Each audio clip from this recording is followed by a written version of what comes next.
Hey mga padi, welcome to Mab Auto Channel. Kung bago ka lang dito, and welcome back kung lagi ka nang nag-aantay sa mga video ko. And today, we have the 2023 or 2024, pareho lang naman, Mitsubishi Mirage GLX. At syempre, ano nga bang gagawin ni Mab Auto dito? We'll check the design, binago yung bumper ng konti, and call it a day. We'll check the interior, scratchy plastic, hard plastic, wala kang packet. The creature comforts, kung meron man, wala ka ring charger dito or whatsoever. We're going to drive it. Woo! Yan. Diretso tayong NVH. May naririnig na ako. O bang inaantay natin? Let's do this mga padi.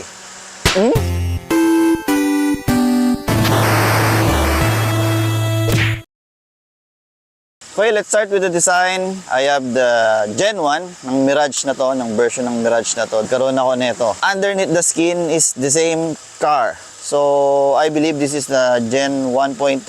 Oo, 1.3 dahil ito na yung pangatlong facelift. Kung hindi ako nagkakamali, they put the signature grille. Yan ang design language ng Mitsubishi ngayon, X grille. It looks great for me. Kumpara dun sa Gen 1, 1.2. Puwet lang naman ang binago sa 1.2. Dito, binago na rin yung face, headlight, nagdagan ng more chromey things.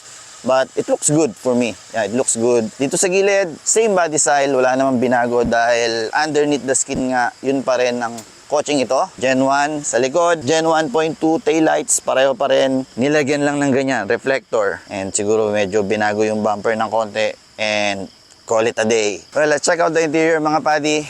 Very basic. Susi niya nandito. I believe this has chip para immobilize yung kotse kung gagamit ng ibang susi.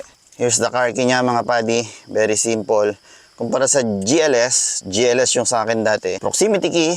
You have your push start stop ignition dito mga padi. Sa GLS yun. But here, di susi tayo dahil GLX nga tayo. Yan, susi pa rin. Dashboard is the same. Everything is the same mga padi. Even the door cards, the scratchy plastic, all plastic yan. Wala kang soft touch materials. Piano black yan sa GLS na 2023-2024 yan. Piano black yan mga padi. Same steering wheel from before. Meron ko lang audio controls. Infotainment system is medyo na bago lang. Same dashboard. Dito pa rin yung maliit na packet but paborito ko yung packet na yan, lagayan ng kung ano-ano, cellphone, sunglasses, kung ano man. Dito naman sa gitna, dito yung climate control mo, rotational knobs dito, dahil this is the GLX. Sa GLS, it's all digital buttons, ganyan. Pindot-pindot ka lang, may digital display. Pero dito, rotational knobs nga mga padi. Same aircon vents, naiba, gauge cluster, but kulay lang na iba, dinagdagan ng chrome. Meron nga rin packet dito mga padi. For practicality, for added practicality, may packet ka dyan. Dito naman, may packet ka na naman dito. Malamang pwede lagyan ng cellphone niya mga padi. Testing natin ang ating cellphone. Pwede. 2 cup or bottle holders. Maliit. Napakaliit lang. Small bottle holder will do, or cup, coffee cup. Pwede dyan. This is our ship knob. Ship knob natin is my PUP. Polyurethane plastic. Malambot siya. But sa GLS, it's wrapped with leather. Yan lang siya. PRND-B. Mamaya natin pag-uusapan yung B na yan mga padi. Yan, B na yan. Here, Hoonigan handbrake. Yeah, e-brake. Ang tawag nyo dyan. Another cup holder here. Cup holder, yan, may cup holder tayo dyan. Dito ko lang alalagay yan. Yeah. At wala kang armrest dahil very basic. Ito rin ang kanyang interior. Ito ang kanyang seats. Not the huggiest seats dahil I remember, meron nga ako nito, 2016 model. Dito sa GLX na to mga padi, black cloth with gray. Ito, two-tone siya. Check natin yung glove box mga padi. Malaki yung glove box niya. Kasya bang flower ng aking papa? Oh, kasya. Good for manual, wet wipes, saka konting gadget. Pwede rin. Hindi nga lang siya soft dump, hard dump. Yan, ang hard dump na tinatawag ko. Hard dump. 12 volt socket. Yan, di nawawala yan. Very important pa rin yan dahil hindi naman lahat ng tao naka USB-C or kung ano mang USB yan para malagyan mo ng charger or kung gusto mo, lagyan mo ng cigarette lighter. Anyway, steering wheel mga buddy is not wrapped with leather because this is the GLX variant. Sa GLS, naka-wrap ng leather yan mga buddy. And you have your audio controls dito, saka modes for your infotainment system, Bluetooth, cellphone, nandiyan din. Multimedia system is ganun pa rin kalaki, gaya nung dati. You have your physical controls here, home, cellphone mo kung kailangan mo, no Bluetooth device connected, yeah. Back, yun lang, night and day, yeah, blah. Dimmer, volume controls, very good, physical volume control. Meron ka mga buddy. But anyway, wala tong Android Auto or Apple CarPlay. Kailangan mo nga lang i-connect yung Bluetooth mo for audio, for cellphone, for calling, or o kaya manual mo i-connect, wired through this USB. Check natin yung sun visor mga buddy. May salamin. Wala ka nga lang ilaw. The other one, may salamin din mga buddy. And map light, meron ka. The only light you have here sa Mirage. Yan lang. Wala kang ilaw dito sa gitna. Walang ilaw. Walang likod, walang ilaw. So, paggabi, medyo madilim dyan sa likod. Door cards. Yeah, ito lang ang merong buttons dito. Lock ng windows. Pocket. May pocket ka dyan. Bottle holder. Kasya naman yung aking 2 liter. No, 1.5 liter water bottle. Kasya naman. Bet, pilit nga lang. Yeah. And that's it. Sa front mga buddy, well, seats are adjustable height, which is a nice touch for practicality ng driver para makapag-adjust ka ng positioning na gusto mo. In my case, binaba ko na yan sa pinakasagad. And steering wheel is tilting and not telescoping. Yes, I remember that. Check naman natin yung likod mga buddy. Sagad natin to. Let's go to the back. Yan, dito sa likod. Kilalang Mirage. Maluwag na likod mga buddy. Kung ako ang driver, kita nyo naman yung space niya, no? Oh, di ba? Isang dangkal. I can really stretch. Yan, as you can see, super stretch. I can relax here. Yan, kilalang Mirage. D4 test. No problem, walang sabit. Meron dito, same deal, scratchy plastic, hard plastic, wala kang pocket. No practicality here. Walang creature comfort dyan sa siding, sa door cards ng likod. Wala ka ring charger dito or whatsoever. So kung nakasagad naman ang upuan, depende sa sandalan, you can still stretch mga buddy. Yan, as you can see, nakakapag-stretch naman ako sa ilalim. Pwede ko ilusot yung paa ko. Medyo ano natin. Yan.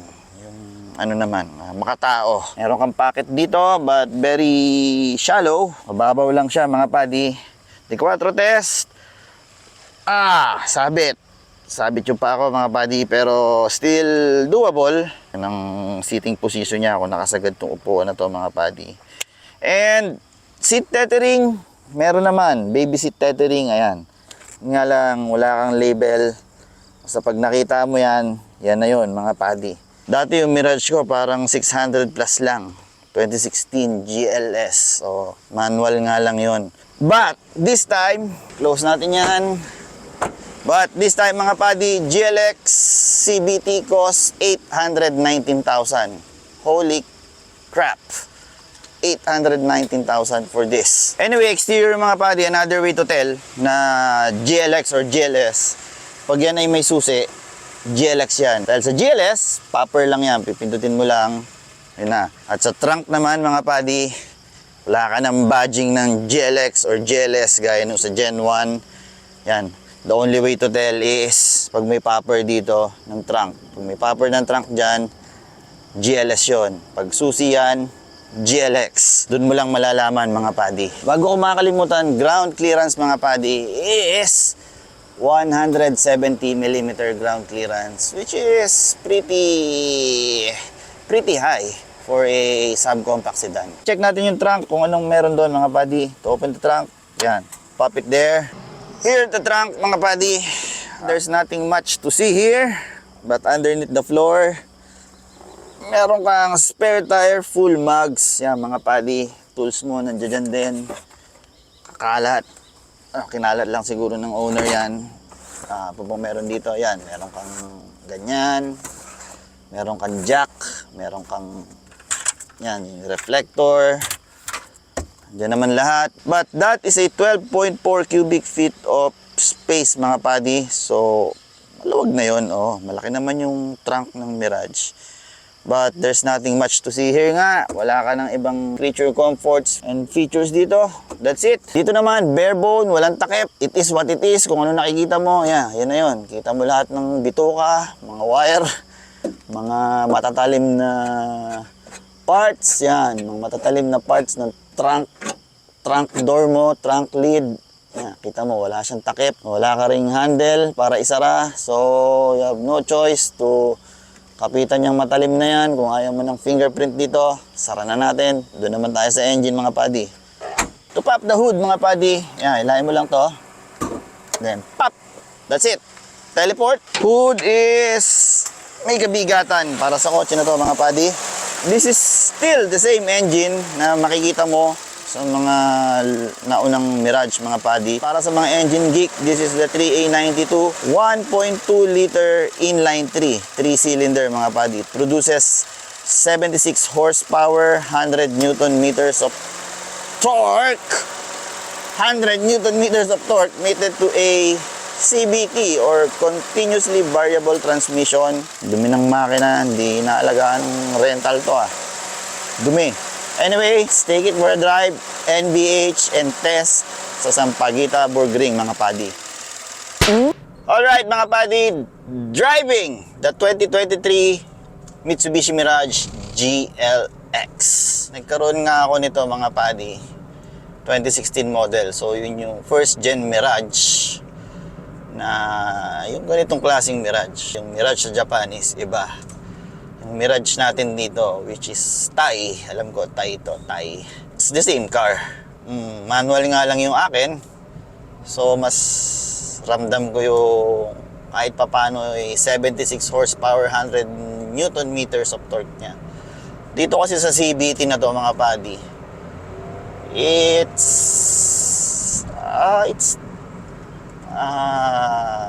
paano ko bang ilalapag tong word na to? For a car enthusiast, gaya ko, hindi naman tayo pare-pareho. Yung iba, gusto lang pang point A to point B. For me, this is not a enthusiastic driving experience. Pero yung sa akin dati kasi, pinang-Uber ko yun. Pinang-Uber. Kaya kumuha ako. And that time, mura pa. 600 plus lang ang 630 yata. Ang Mitsubishi Mirage na bago. I bought it cash. Binenta ko rin nung nawala na yung Uber. Let's start with the steering wheel muna mga padi. Naman ako lagi nagsisimula. Steering wheel is very sharp. Sa totoo lang. Konting galaw, ramdam mo na may movement yung kotse. Yun nga lang, suspension is very soft. Very soft siya mga padi. Para kang bangka. Ganun siya kalambot. Pag may humps, as in, duyan talaga, duyan. Sasampulan natin mamaya dyan sa S-Lex. So, dito tayo sa S-Lex mga padi. Kita nyo tong steering na to. Konting galaw. Mabilis. Yun nga lang, sa lambot ng suspension niya, it's almost comical. Nakakatawa para sa akin dahil hindi match Mabilis ang steering. As in mabilis pa sa Honda City RS. Oo. Mabilis pa sa ano ba to? Almera. But the suspension is very soft mga padi. O nga pala mga padi, huwag niyong gayahin tong ganito kung hindi kayo sanay. Ako kasi sanay naman So parang may ano lang sa gitna ng mata ko. Pero I can see the road clearly. Anyway, balik tayo dito sa ating car review. Hindi ko pa nabanggit. Ayan, yung gauge cluster niya still the same. Pinago lang ng kulay, gray, red, white numbers, dial. Meron kang LED dyan sa baba. Binago lang din ng kulay. And this is mated to a CVT nga mga padi, na walang fake gears or, salamat dun sa nag-comment, simulated gears. Wala siyang simulated gears.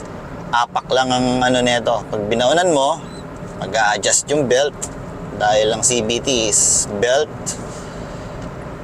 Gaya nito, kunyari. Ayun, I hope you heard the engine. Ganun lang. Ganun siya. Speaking of CVT, itong B na to, yan mga padi ko, nakikita nyo yan. B is called brake gears. Oo. Brake gears. So magagamit mo yan kapag mga matatarik na pababa or paakyat, kasi mas aggressive yung CVT niya. Hindi lang naman sa pababa, kasi mas syempre mas mag-engine brake, mas makakatulong sa pag descent or pagbaba mo sa mga matataas na kalsada, matarik. Mas makakatulong yan. To give you an example, lalagay ko sa B. B, RPM. Tumaas. Tingnan nyo yung 4,000 RPM niya. Tapos hahatak yan ng mas malakas. Kaya pwede mo rin gamitin pang overtake. Dahil mas aggressive dyan yung ano niya, yung transmission niya mga padi. Balik natin sa normal driving mode. Lalabas naman dyan, yan, D. Anyway, NVH tayo, noise. Tire noise depende sa depende sa road surface mga padi. Kaya nito, ngayon may konting ugong. Rinig mo yung ano ng goma. Rinig mo yung ikot ng goma. Pero may mga surface na very smooth, yun, tahimik na tahimik. In terms of engine, drive natin to 100 kilometers per hour. Kunyari, ganyan, binaunan mo, medyo rinig mo yung makina. Pero once na na-reach mo yung 100, itaas mo na yung throttle mo. Yan, nasa, ayan siya, below 2,000 RPM. Pakatahimik ng makina mga padi. Yan, ngayon, iba na naman yung surface. Rinig na rinig ko yung goma. Kapaligiran, ririnig ko. Yes, pag may mga sasakyan, lalo na kung maingay yung sasakyan. Not the quietest car na na-testing ko mga padi. But, still, ang maganda dito, malambot ang suspension, komportable. Yung upuan is okay naman. Medyo firm, pero okay lang. May seat height adjustment. Na-adjust ko sa pinakamababa, pero yung pinakamababa niya is mataas pa rin. As you can see, my knee is almost 90 degrees. Yan. So, hindi pa rin siya ganun kababa. Driving view, kahit nakababa tong upuan ng sagad, okay naman. Kasi itong dashboard niya nga is medyo mababa yung, yan, nasa harapan na yan, medyo mababa. So, tanaw na tanaw mo yung harap nung kalsada. Yun nga lang, ito medyo malaki. And the wing mirrors or side mirrors nandiyan. So meron ditong blind spot dyan. Ingat-ingat na lang sa gusto ng Mirage, may blind spot dyan. View dito sa may mirrors, okay naman, maluwag. Hindi gaya ng Vios or ng Honda City RS. Mas maluwag to mga padi. The bad thing is, pag nakaupo ka sa likod, yung shoulder line medyo mataas nung bintana. Ito ngayon, yung surface medyo tahimik. But anyway, NVH pa tayo dyan sa may Calax. So we're here at Calax where the road is not that smooth dahil wala siyang spalto. Dito mas matetest natin lalo ang NVH. Vibration naman tayo mga padi. Kung vibration in terms of engine sa traffic, ramdam na ramdam mo yan mga padi. Kahit silipin mo yung makina, angat mo yung hood, Kita mo, kumakalog yung makina. Ramdam na ramdam mo yun sa loob ng auto, yung vibration na yun. Hindi naman ganun kalakas, pero ramdam na ramdam mo. In terms of vibration, habang nagda-drive sa makina, right now, wala. Siguro at high speeds, hindi tayo sigurado dyan. Engine noise, syempre pag inaapakan mo lang, ayan, I hope naririnig nyo yung makina. Yan. Pero once na na-reach mo na yung 100, bitaw ka na sa throttle, light throttle ka na lang, 2,000 RPM, tahimik ang makina. Ayan, wind noise, may naririnig na ako. May naririnig ako, hindi ko alam kung saan nanggagaling dyan mga buddy, pero may naririnig ako. At gaya nga ng sinabi ko, hindi dito smooth, dito sa Calax, nagana yung auto, nagda-dump, nararamdaman mo sa sahig, ramdam mo sa sahig yung gano'n niya. Pero overall, komportable naman siya. Komportable talaga dahil napakalambot ng suspension nito mga buddy. Upuan is okay naman, yun nga lang, bolstering is not that good. Alam ko na to dahil nga nagkaroon ako, ganun pa rin naman yung upuan. Pinalitan lang yung kulay ng cloth, pinalitan lang yung kulay. Ewan ko, sa GLS kasi dati, kulay cream. Cream din yung ganito sa GLS dati. Yung side na yan, pero plastic din. Ganitong ganito, parehong-pareho niyan mga buddy. Yan.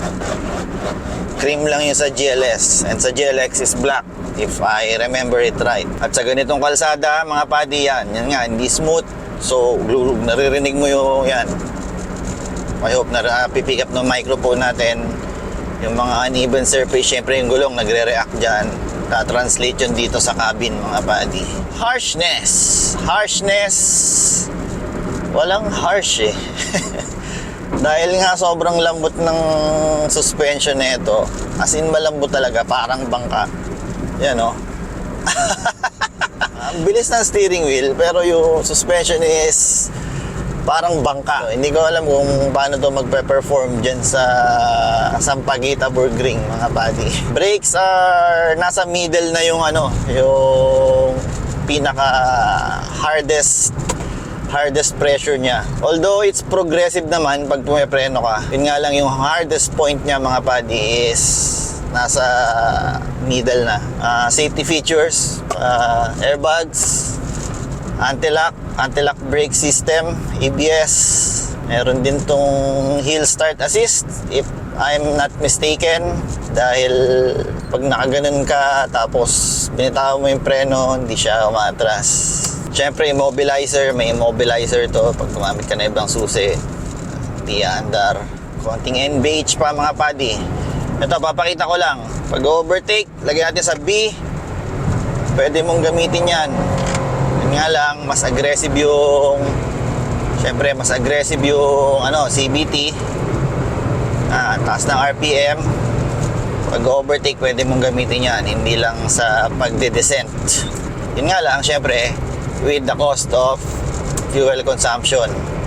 Siyempre, mas lalakas siya sa fuel dahil nasa mataas na RPM siya. And upon that NBH, another stop, dyan naman tayo sa Sampaguita Burgring, mga buddy. Welcome to Sampaguita Burgring, where I drive to test the car's handling, braking, etc. Again, wag gayahin mga buddy, I'm just testing cars. Hindi ako barubal, hindi ako hataw lang ng hataw. I'm just testing car to see the capability. Siyempre, hindi naman lahat ng tao kagaya nung point A to point B lang. Iba naman, gustong malaman kung ano performance niya. Yan ang ating target viewers. So, wala akong weight mga buddy. Nag-iisa lang ako and we're 3/4 on the fuel tank. Huwag gagayahin. Pero kung ganito ang trip nyo, you love driving, you love spirited driving sa mga mountain pass, then do it at your own risk. Alright. Daming doggy. Excuse me. Dami pa rin debris dito mga padi. Brakes are nasa middle nga ang pinaka matigas na pressure point. Although brakes are progressive naman, habang dinidiinan mo nagkakapreno. Pero pagdating sa gitna, nandun yung pinakamalakas na bite point. Steering is sharp. Oh, mas sharp pa sa, gaya ng sinabi ko kanina, mas sharp pa sa Honda CTRS, Nissan Almera. But the problem is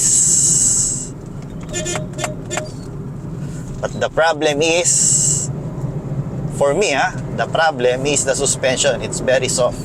So nasa D mode lang tayo sa CVT. D mode, up.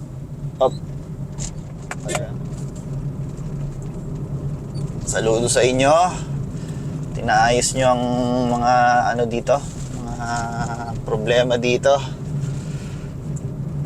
Okay, push. Wala tong traction control, ABS lang. Right, respect the rider, syempre. Rider din tayo eh. Okay, yeah. So far, makapit pa naman ang gulong.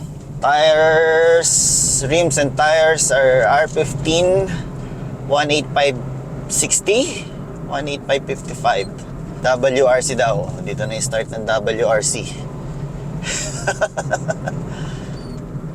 Alright, respect the bikers too.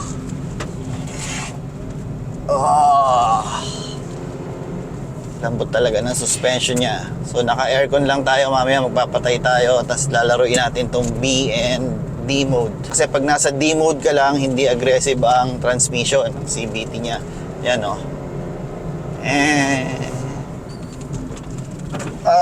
Tagal niyang mag-respond sa gusto kong mangyari sa D mode.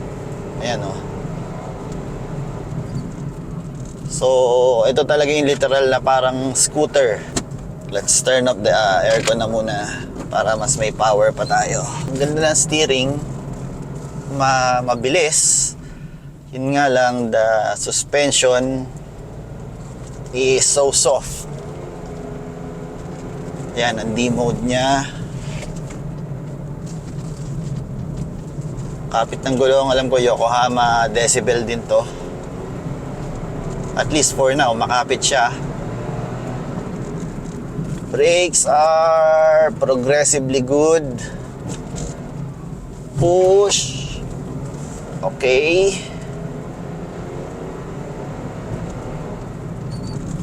Yes. Huwag lang tayo kakain ng lane ng iba. Kahit kayo, mga buddy. Especially kung blind.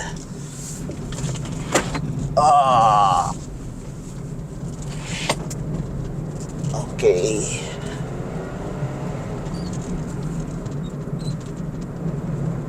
Alright.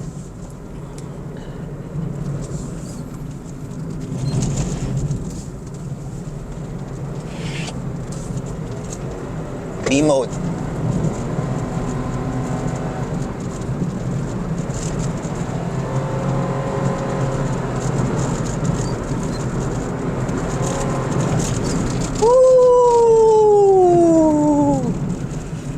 B mode yun, mas aggressive yung ano niya, yung CVT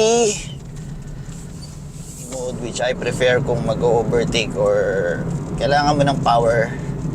Hindi lang naman sa pababa nagagamit yun pag engine braking. Kasi ang meaning niya, ang B na yan is brake gear.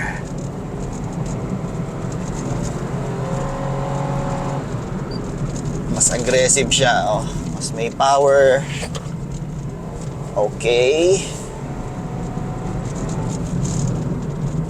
Alright.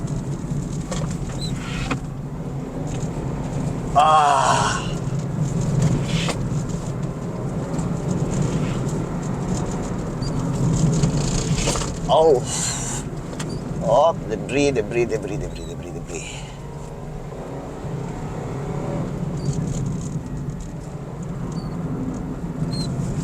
Yeehaw!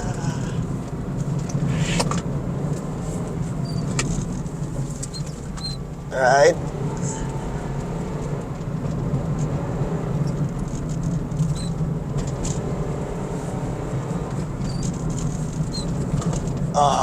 Kapit pa naman ang gulong. Walang preno. Alright. Wow, ganda ni Taal. Sa ni Mount Makulot.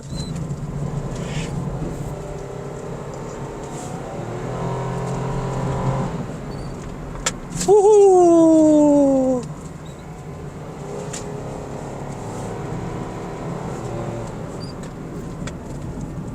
Okay. Mount Makulot, Mount Taal, hello. Good morning.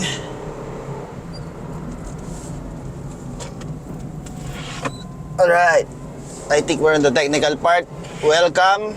Ito natin matetest ang lambot talaga ng suspension nito mga buddy. Ops.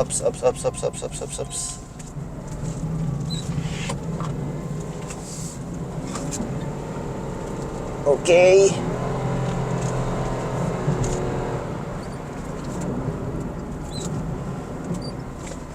Yeah. Okay.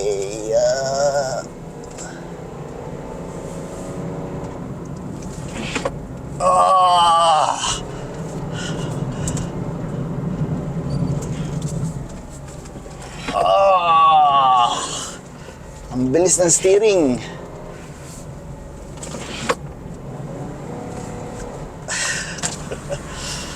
Init na, nagpatay na ako ng aircon eh.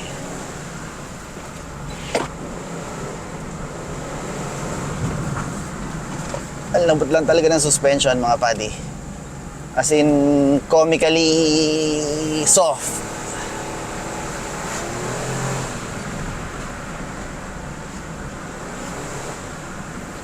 Yeah!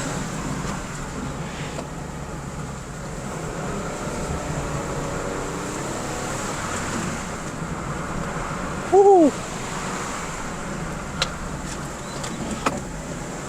Yeah! Lambot! Brakes are still fine.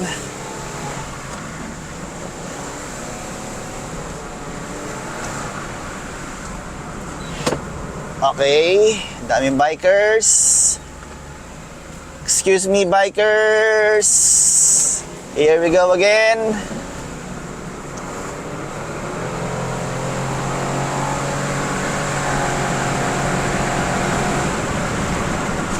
Woo! Woo! Medyo dumulas yung gulong.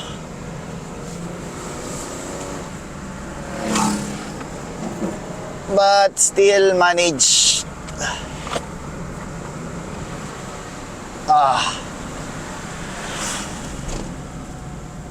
Alright.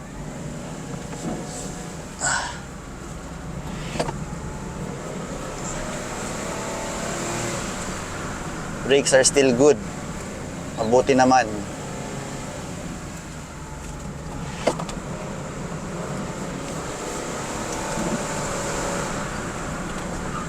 Up, oy. Miraji. Oh.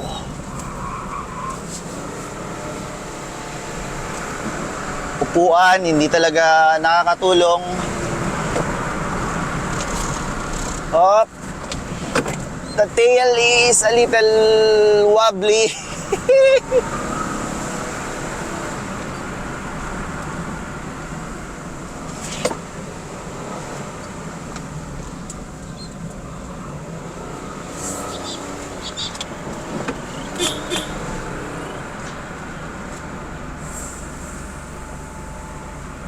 Wow, nice view.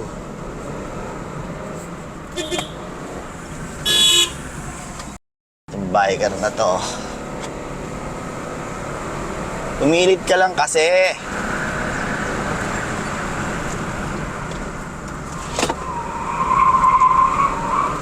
Yeah.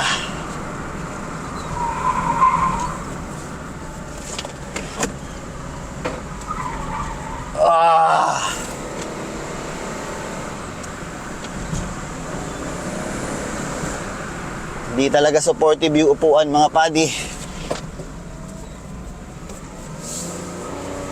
Respect the riders. Respect the riders.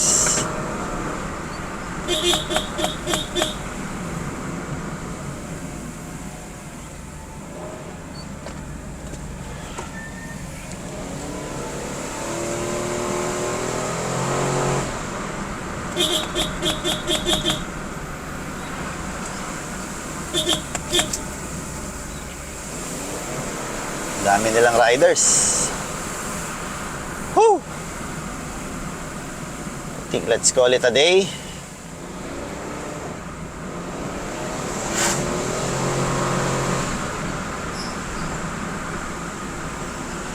Okay. We caught up on traffic.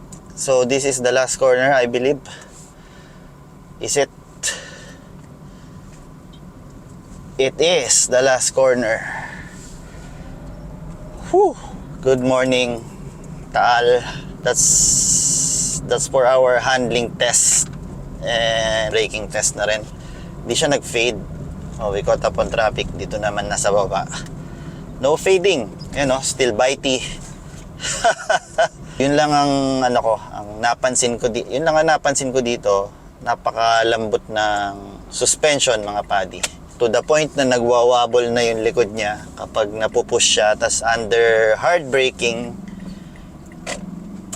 medyo wow. So buti na lang medyo alam natin ang gagawin sa mga ganong sitwasyon. Mararamdaman mo sa puwet mo sumasayo yung likod under hard braking. Pag nagda-dive, sumasayaw na ganon, parang nawawalan siya ng stability. But not all people will do that, syempre, especially on the Mirage G4. And I believe torsion beam to. Ang suspension nito isang buong ganon, so left and right is connected to each other. So maalog to, apektado to, or vice versa. So, ganun ang feeling kong nangyayari.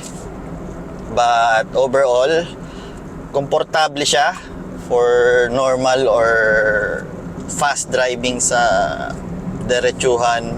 Yun ang pros ng pagiging malambot ng suspension. Napaka-komportable, as in parang bangka sa lambot, sa komportable mga padi. Para ka lang gumaganon-ganon, gumaganyan-ganyan. Sa medium to fast driving. Pero pag napupush, yan ang kakaharapin mo, medyo wobbly ang likod under hard braking, but steering wheel is very quick for what it is. Suspension lang talaga mga padi. Anyhow, dyan naman tayo sa may Sungay where I drive normally mga padi. Naka-on lang yung aircon, but halfway lagay natin siya sa B or paglalaro natin yung B and D. So, ito na, pakit na tayo. Nasa D mode lang tayo, mga padi. Siko test. Okay, nag-a-adjust ng belt. So, yung foot ko nasa lagpas ng gitna niyan. Ka-aircon tayo. Okay naman. Siko.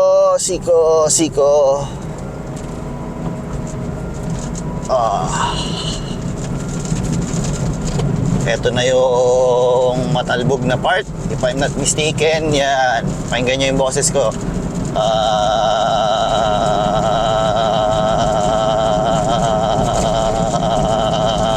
Nagbabibrato, pero dahil lang dun sa alog nung pero yung damping nung suspension, parang kang hinahalo-halo mga buddy.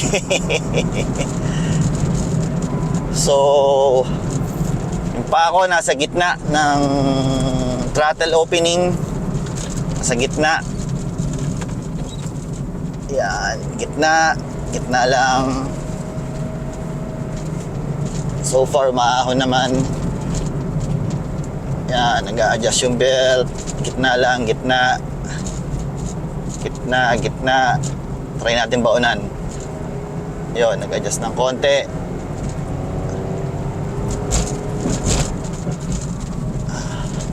konting-konti lang in-adjust niya. Medyo tumaas yung RPM niya ng konti nung binaunan ko. So dito, ramdam na ramdam mo yung mga vibration, mga imperfection sa kalsada. Ita-translate dito sa cabin, sa suspension. But it's not annoyingly lamog or komportable pa rin mga buddy. Seats are not really helping dahil umi-slide yung katawan ko. Gumaganyan-ganyan. Middle lang tayo ng throttle. Middle, I mean, kung yan sagad, nasa gitna lang ako. Sinasabi ko naman kung ibabaon ko. Okay, siko-siko. Yun, nag-adjust siya. Siko.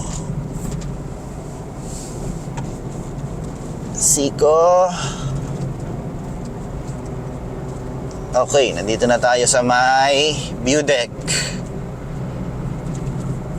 Yan ang view deck mga buddy. Dito naman sa auto na to, hindi tayo involved. Ito lang ang mapapalitan natin. Pwedeng B or D. Gaya ng sinabi ko, pwede mong gamitin to pang akyatan, pang overtake. Saka 20 plus thousand kilometers. May nag-i-squeak dito sa preno. You know? Pag inaapakan mong ganun, wick!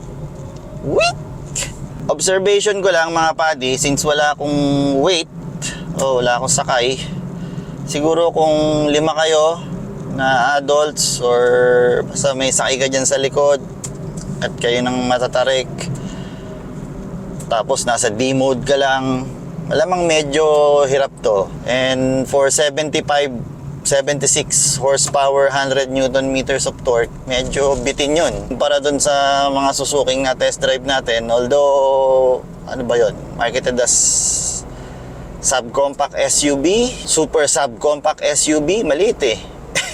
Magaang, panis yung kayang-kaya niyang hilahin yung kaha niya. Kahit nung umakit kami ng Baguio, panis lang mga buddy. I mean, not to compare kasi magkaiba sila ng segment, but for the price, 819,000 pesos for this Mirage G4 GLX. Yan, dito na tayo sa mga siko. Yan, nasa B mode na tayo mga buddy. They call it brake mode. But for me, you can use it sa mga ganito dahil mas aggressive yung CVT niya. Tingnan nyo mga buddy. 3,000 RPM. Pwede mo siyang gamitin sa ganito. Mas aggressive siya. Diba? Mas aggressive.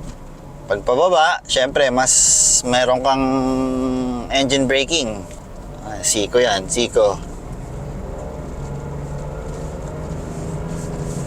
Diba? Anyway mga buddy, I apologize for a boring sungay drive dahil merong tricycle dyan sa harapan na wala naman tayong magagawa kundi maghintay. Diba? B mode is boost mode. Diba? Mas may kick eh. Yung ulo ko. Tingnan nyo, pag D mode, bababa yung RPM. Tatahimik yung makina. Pag nasa D mode ka kasi, hindi aggressive yung CVT niya. So, hindi siya nagagalit. Kaya hirap umakyat yung auto. Anyway, binalik ko na sa D mode mga buddy and nandito na tayo sa taas. So far, nakaakyat naman siya but wala nga akong weight. And if you really want a Mirage and you love driving it spiritedly, ang suggestion ko lang, or for me, skip the CVT mga buddy. Get the manual. Although I'm not sure kung makukuha nyo sa GLS. Dati kasi sa akin GLS manual. Ewan ko ngayon kung may ganun pa mga buddy. Anyway, kung nakarating kayo sa part ng video na ito, maraming salamat sa inyo mga buddy ko. Salamat sa panonood. And kung nakarating nga kayo sa video na ito, pakidut-dut yung subscribe button, dut-dutin nyo ng dut-dutin hanggang mapipi, hanggang mayupi para lagi kayong ina-update ni YouTube kapag may bagong video si Mab Auto, mga padi. At kung na-enjoy nyo itong video na to, I hope you enjoyed my review, my in-depth review, mga padi. Hit the like button, pakidut-dut yung like button, dut-dutin nyo ng dut-dutin yung like button, mga padi, hanggang mayupi para gumana yung tinatawag na YouTube algorithm, mga padi.